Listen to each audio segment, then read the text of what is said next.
मैं हूँ मसूद रहमान अब्बासी और आप देख रहे हैं कश्मीर डिजिटल। नाज़रीन, आज़ाद कश्मीर वैसे तो खुश जायका और लजीज खानों की वजह से मशहूर है, लेकिन दारुल-हुकूमत मुज़फ़्फ़राबाद में एक ऐसी कश्मीरी सौगात उसे आप कहें या खायबा कहें, वो भी है जो चप्पल कबाब के नाम से मशहूर है। वैसे तो चप्पल कबाब आज़ाद कश्मीर बाहर KPK पाकिस्तान के मुख्तलिफ़ इलाक़ों में तैयार होता है, खाया जाता है, लेकिन जो चप्पल कबाब लकड़ पे तैयार होता है उसका जायका ही अपना है।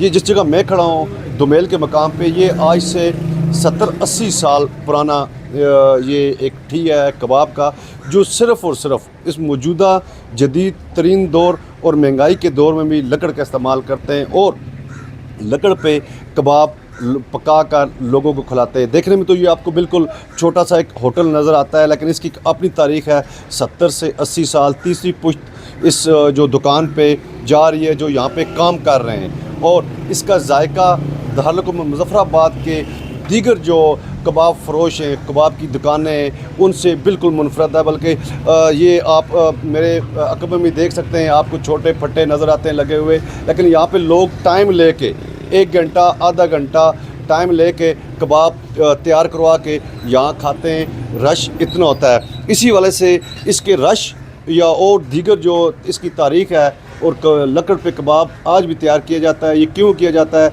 लकड़ महंगी हो चुकी है, नापैद हो चुकी है, तो इस वाले से आइए इनसे पूछते हैं। जो बुज़ुर्ग यहाँ पे इस वक्त बैठे हैं, ये कबाब तैयार करके लोगों को खिला रहे हैं, क्या इनके इस हाथ में जायका है या ये कोई चीज़ इसमें ऐसी डालते हैं जिससे लोग यहाँ दौड़े चले आते हैं? महंगाई के आलम में भी यहाँ रश रहता है, कीमा महंगा, गोश्त महंगा, सब चीज़, लेकिन फिर भी ये जो ठिया इनका है ये आबाद है और लोगों का रश मौजूद रहता है। सबसे पहले तो हमें आप ये बताएं कि आप कब से यहाँ ये काम कर रहे हैं और क्या आपको इस काम में कोई फ़ायदा हो रहा है या अपनी तस्कीन के लिए ये काम कर रहे हैं? सबसे पहले तो इस कबाब का 60 और 65 साल मेरा नाना इधर काम करते थे, वो भी इसी तरह पकाते थे लकड़ी के ऊपर।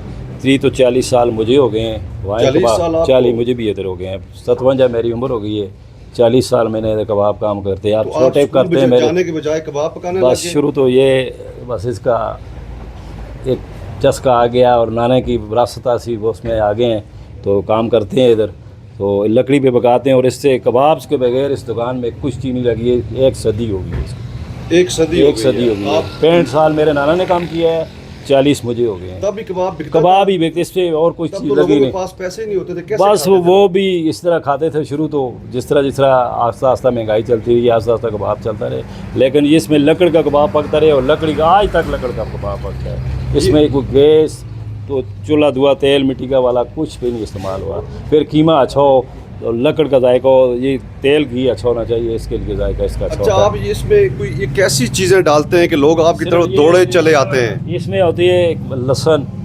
अदरक, सब्ज़ मिर्च होती है, उसके बाद हरी मिर्च होती है इसमें पई थी। वो दूसरा नारी मतलब है, इसमें गोश्त अच्छा होता है, इसके लिए ये कबाब का जायका होता है। इसमें बाकी इसमें और देखने में इसमें नज़र नहीं आता, खाने में इसको पता चल जाता है ये क्या चीज़ पकती है ये। फिर बाकी अगर एक मन अगर कीमा है, मन में अगर 20 किलो आटा हो गया तो फिर इसका जायका ख़त्म हो गया। अगर मन में 1 किलो या 2 किलो पे गया, इसका जायका बन जाता है। फिर आटा भी डालते हैं? आटा डालते हैं 1 किलो। वो क्यों?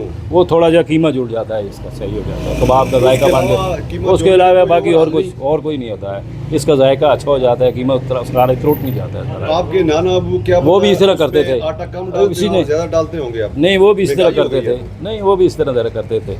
तो ये इस वक्त आपको ये तीसरी नस्ल है? ये तीसरी नस्ल काम करती है। मेरे पहले नाना करते थे, नाना के बाद मैं किया, मेरे के बाद ये मेरा बच्चा ये करता है, ये मेरे बाकी मुलाजिम है, ये भी आगे इनके बच्चे भी करेंगे? चलो फिर अल्लाह का मर्जी है, जैसी होगी। तो ये लड़के का ख्याल ये अभी ये लड़का जो है 20 मेरा ख्याल इसने अच्छी तालमी इसकी की हुई है, लेकिन ये इधर ही आ गया, काला कर दिया आपने उसको लगा के इधर। बस फिर क्या करते हैं, कबाब तो पकाना है, नस्ल में काम चलता है तो ये चलता रहेगा। तो ये लकड़ का ख्याल कैसे है? लकड़ तो बस फिर इसके बगैर कबाब का जायका इधर नहीं बना है, हमने भी नहीं बनाया। लकड़ के अलावा आपने हमने बनाया? लकड़ है तो लकड़ है, बस ठीक है। लकड़ नहीं है तो बाहर अंदर से ले आओ। वैसे ये हमारे नाज़रीन को भी बताएं, आपके लकड़ के जायके में एक और चीज़ होती है, गैस वाले वो गैस में होता है कि गैस से ज़्यादा पक जाता है ऊपर से, अंदर बीच से नहीं पकता, जिसका जायका कम हो जाता है।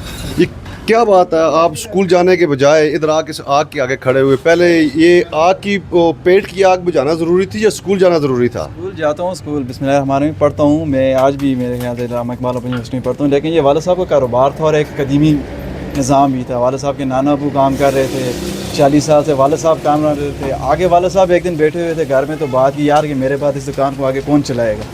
तो वो बैठते बैठते मैंने इनसे बात की कि मैं दुकान पे चला जाता हूँ आपके साथ और मैं काम कर। ये कहते हैं टेबल भी उठाने हैं, ये भी काम वो भी काम।